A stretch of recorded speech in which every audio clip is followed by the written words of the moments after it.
Hi, welcome to another episode of I Own a Business, where we focus on helping practice owners grow the practice of their dreams.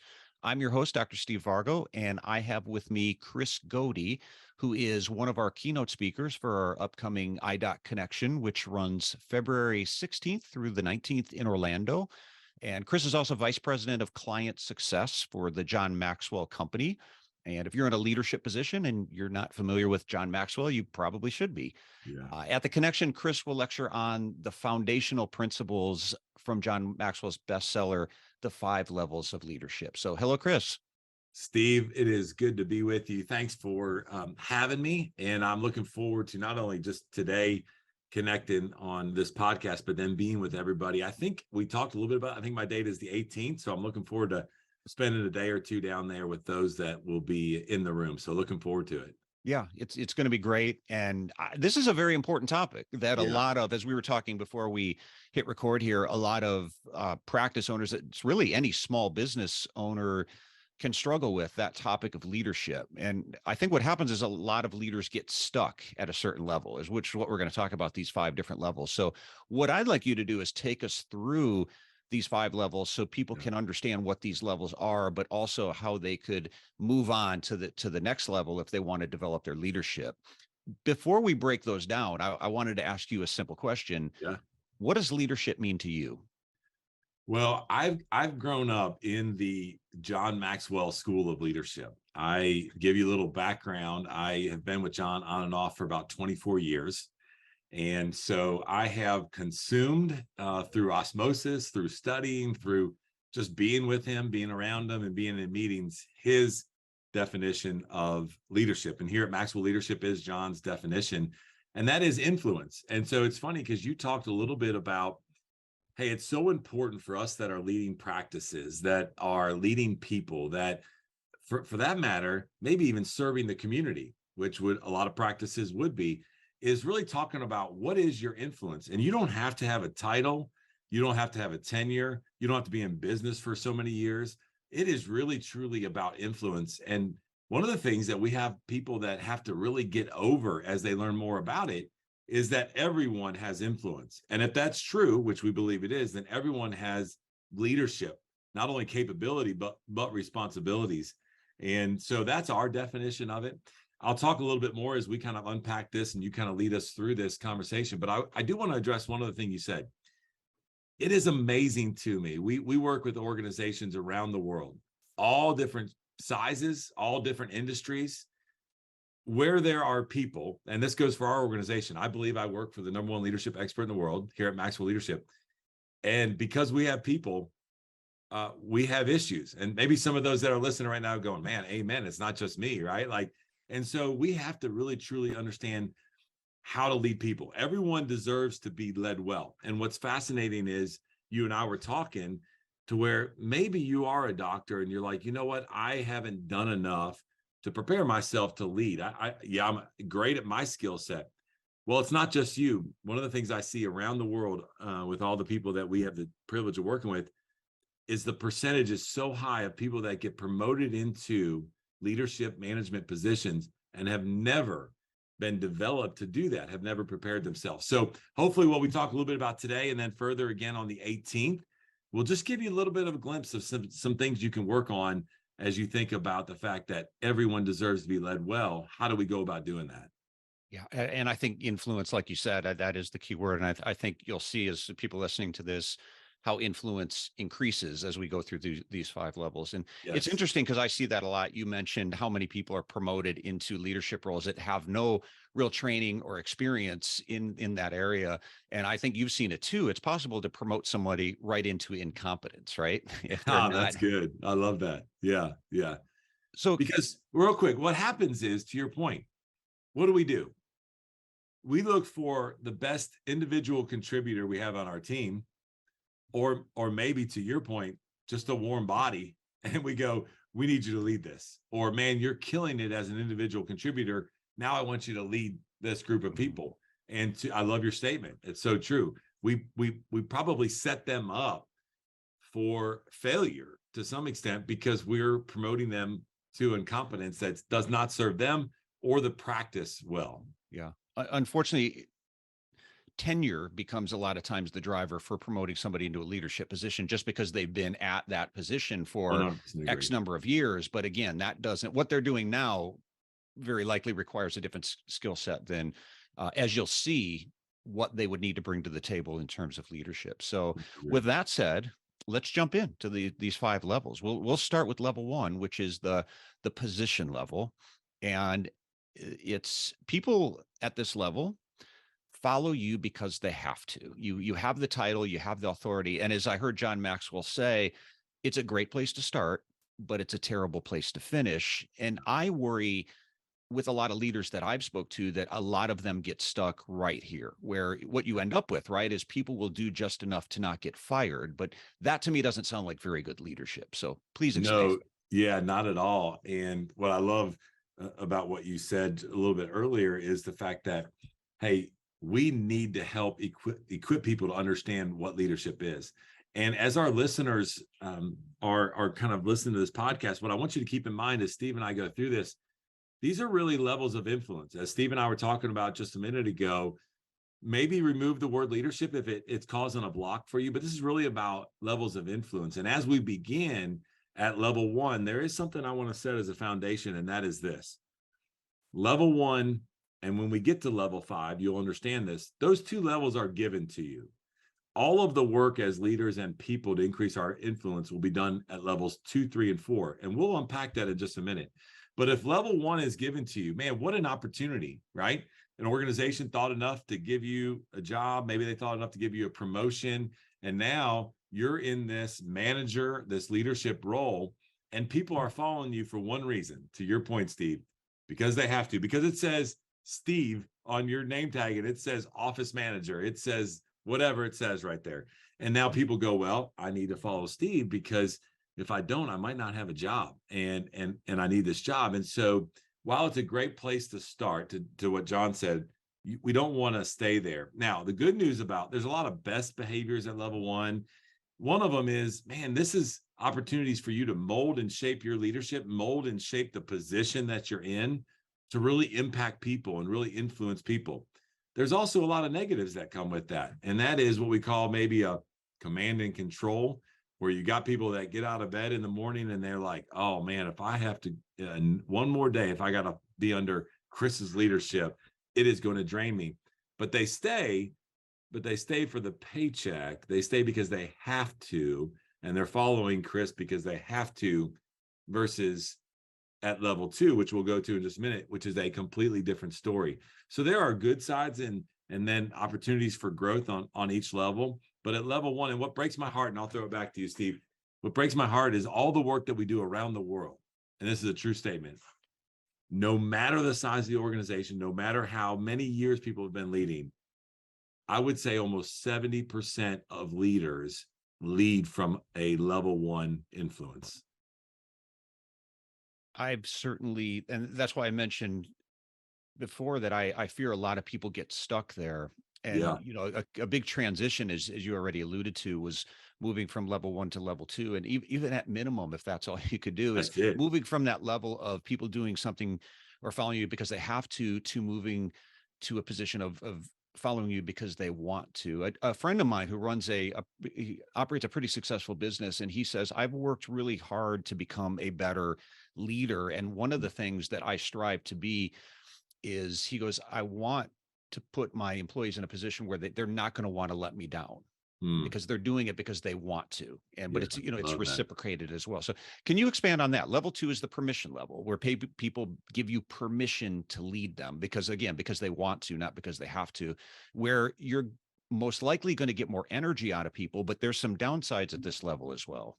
Yeah. So you think about this, and remember, this is something about influence. This is something that you're working one-on-one with people, your influence level with each other.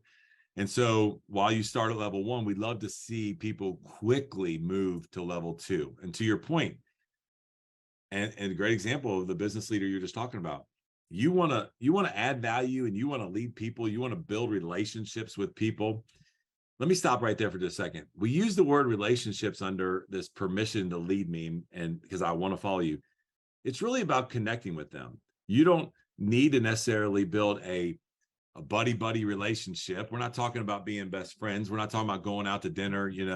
We're talking about how do you connect with them so they want to be there. Adversity connects, projects connect, man, when you're working through problems, they connect you. There's lots of things that can connect you when you let people in, and they'll begin to give you permission to lead. One of the things I just want to quickly talk about here, and we'll really dig into this a little bit further on the 18th when I have an opportunity to be with everybody, is how do you build that connection? How do you better understand how to connect and lead individuals?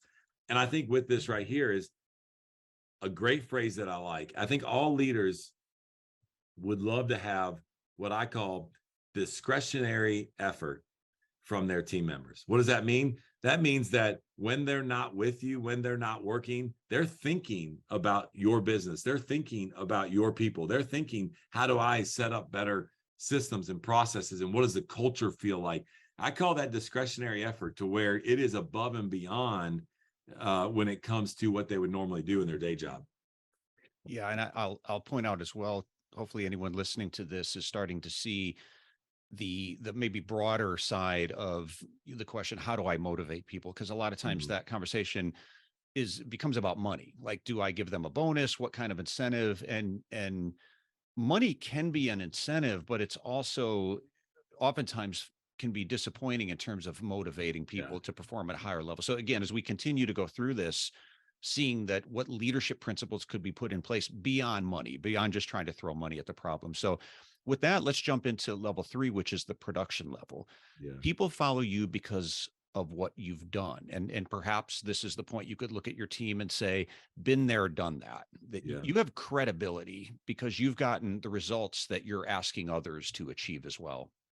Yeah, at this level, I'm a huge sports guy. I think about a sports analogy right away. I go, man, I want to be in the winning locker room, not the losing locker room, right? Like, there's a lot of excuses that come out of the losing locker room versus the winning locker room. Now, what does that look like? That comes from a leader, someone that you would follow and go, man, I would follow her, because like they are killing it in their department. And one of the things I like to add to this level is people begin to follow you at level 3, or you have level 3 influence with them, because not only you're producing, but you're also in and through your team producing. And so, Steve, like, let's say you were on a team inside an organization, and you guys were just hitting your KPIs, and you're killing it. You're connecting with people.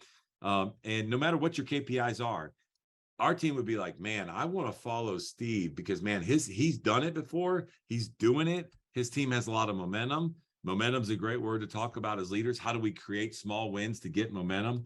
But when you do that and you can be productive, you can increase your production, you can hit your KPIs. There are people that go, man, okay, level 2, I see Steve connecting with his people. They want to be with them.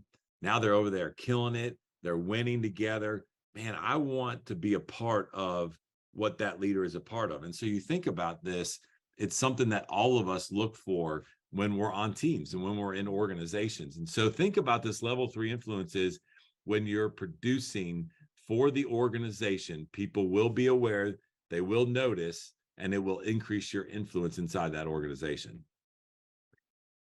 The next level is one of the more challenging ones. It's the people development level. Yeah. Now, there's been a lot of scenarios talking with other doctors where a common complaint comes up, and it's around an employee that's not performing at the level that they would like them to. Now, sometimes there's reasons for that need to be addressed, as is usually the case. But I'll a lot of times ask a follow-up question. I'll say, how much training has that employee had? And sometimes the answer is none, or I don't know, because I don't handle the training on that side. But even when you are investing into the development of your people, it can still be challenging. So at this level, people follow you because of what you've done for them. So, but it's hard to develop people. Go ahead and expand on that. Yeah. When you think about this, and you mentioned just a little bit ago about a motivator of it, compensation. It's interesting if you begin to look there, compensation has almost dropped 2 or 3 points on why people choose organizations to be a part of. Now, it's still important, don't get me wrong, But what's interesting is what's moved up above it in a lot of research that I've looked at is that people go, man, I want to know the missional and the purpose behind the organization. I want to be part of something that, man, together we can impact people greater than if I tried to do it myself. Like I want to be a part of that. The second thing that comes up on this, a lot of surveys and data that I'm seeing is what are they doing to develop me individually, but also for my career? What does the development plan look like? And so when you begin to see what's becoming important to those that are going to be on our team, you go, man, I've got to figure out how do I increase my influence to have level 4 influence with people where I am developing them personally and professionally. And while it is hard because we all go, hey, I don't have time for another thing on my calendar, right? Like, how am I going to go about doing this? There are creative ways that we can set up. We like to call them intentional leadership development plans. There are creative ways to where as leaders, things we're already doing, our team could be a part of, and you can be intentional and you can really begin to have conversations to understand what does matter to them and how do I go about helping develop them to achieve what really matters to them. When you have that mindset, you'll find the right way and the right time to go about it, and your influence will increase to level 4 influence with those people when you focus on developing them. Well, I find too that a lot of people who say I don't have time to develop my people are the reason they don't have time is because they're dealing with a lot of the problems from not That's developing their that's people, so right? good. That's so And good. Yeah. you probably heard the phrase before, uh what if I spend all this time training this individual and then they leave? And then, the common retort is, well, what if you don't spend that time developing that individual and they stay? No And doubt. I think that's a 100%. position a lot are in. No doubt. I would hedge my bets on adding value, developing, having a missional purpose for our team members, and repeat that often versus, to your point, not doing it and then they stay, because then guess what? To your point, the leader continues to be busy and overwhelmed with tasks that they should not be handling because they haven't had the opportunity to increase their influence and develop people. So that brings us to level 5, the pinnacle level. And Chris, I'll admit this is the one I probably understand the least. What does this look like? And Yeah. can anyone get to this level? Yeah. Because as I look at the way it was described, people will follow you because of who you are and what you represent. And John Maxwell, a couple words he uses to define this role is respect, and what he says is moral authority. So Yeah. is this reserved for a select few chosen ones, or is this something that most people can aspire to? Yeah, I believe that people can aspire to do this and get there. And let me tell you why. I think all of us have people that we look at in our life from where we are now to where we've come from, and we go, man, there are some people in my life that right now, matter of fact, Steve, if someone texted me or called me right now that had level 5 influence with me, I'd say, hey, Steve, we got to push pause on this real quick. I got to take this call because that leader means that much to me. Now, remember what I said in the beginning, level 1 and level 5 is given to you, right? So level 1 is given to you by the organization.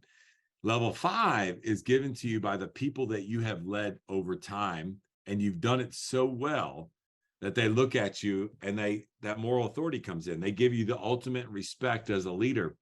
And how we go about doing that as leaders is that we do levels 2, 3, and 4 on a continual basis with those individuals. And by the way, consistency compounds. So over time, all of that's going to compound, and people are going to go, man, Steve, he really, I remember when we did this. I remember when he helped me with that. I remember when we won this. Like, man, he has level 5 influence with me. A lot of people look at this and they say, oh, is this, to your point, is this just a public figure? I think John in his book talks about a couple of different people. Coach John Wooden, the great UCLA basketball coach, is a level 5 leader to certain people. Mother Teresa, Martin Luther King. But each of us have our own personal level 5 leaders in our life that have that level of influence with us. And so, yes, it is attainable. And I would challenge leaders. And when I say leaders, and we talk about leadership being influence, all of us should aspire to get to that point when it comes to leading people. I've seen a lot of what I would consider leadership voids. in business. And the outcome of that started to become fairly obvious. When I took on this role of consulting and started talking with different practices and hearing about all these problems, it didn't occur to me right away what the main source of the problem was. I would hear about that we're not growing, or we tried to implement some new service and then it just died. We didn't see it through, or there's staff conflict, or employees are arguing over who's supposed to be doing what. And I came to realize so often that there was nobody in charge, that there was nobody really driving, setting clear expectations for people, leading the team, Yeah. holding people accountable, and all the thing, involving people, all the things you need to do to be an effective leader. So it started to become fairly obvious to me. A lot of times when I would hear about all these problems, I would start to question what the management situation or the leadership situation looked like, and pretty consistently draw a lot of you connect the dots there between the Yeah. leadership and a lot of other things going on in the practice. As business owners, and I think what you're saying is so true. Or maybe it's an office manager, whatever it might be. Maybe it's even a team member. I like to talk about the fact that when there's a gap, I love the word gap that you just talked about, between what their expectations are and what reality is, we call that the disappointment gap. And so the practice owner, the office manager, they're disappointed, the team member's disappointed. And so it's the responsibility of the leaders, to your point, to close that gap. So what does that look like? Well, I don't understand necessarily what it looks like in everybody's practice or everybody's team. It looks different, to your point, but we got to bring awareness to that in order for us to run a more efficient, more successful organization. And it's not easy. It's definitely not easy. But man, it's so worth it when you begin to invest in and develop other people and to increase your influence with them. I believe it's the leader's greatest return. And I'm not talking about a financial return on investment. I'm talking about the return of adding value to your people. Yeah, I agree completely. Well, thanks so much, Chris. I think this will Absolutely. be really looking forward to hearing you expand on this Yeah. in the upcoming keynote that IDOC Connection on February 18th, as you mentioned before. Chris, where can people find out more about you and maybe learn more about this topic? Yeah. So if you'll go to maxwellleadership.com, that is our enterprise's website. And in there, you can find a couple of different things that I'd love to share with you. Number one, there's a tab that says transform your organization. If you'll click on that tab, it'll tell you about how we develop teams and how we coach people, how we lead, different conversations with leaders. The other thing is, I would encourage you, there's a couple of great podcasts in addition to this one, right? We have the Maxwell Leadership podcast where John is on there, and then myself and our CEO do some growth work around there for individuals. But then we also have an executive leadership podcast. Just like you, we try to keep it short. We know people's time is a commodity to them. And we just really talk about, how do you live out these 5 levels of leadership in the organization? I think it'd be a great place. And you can find those podcasts on that website as well. Perfect. Well, thanks so much, Chris. Appreciate your time and all the work you're doing. And we'll close out there. If anyone listening would like more information about IDOC and how we work with ODs to help them grow their practice, you can find out more at idoc.net. And thanks again to Chris, and thanks everyone for listening.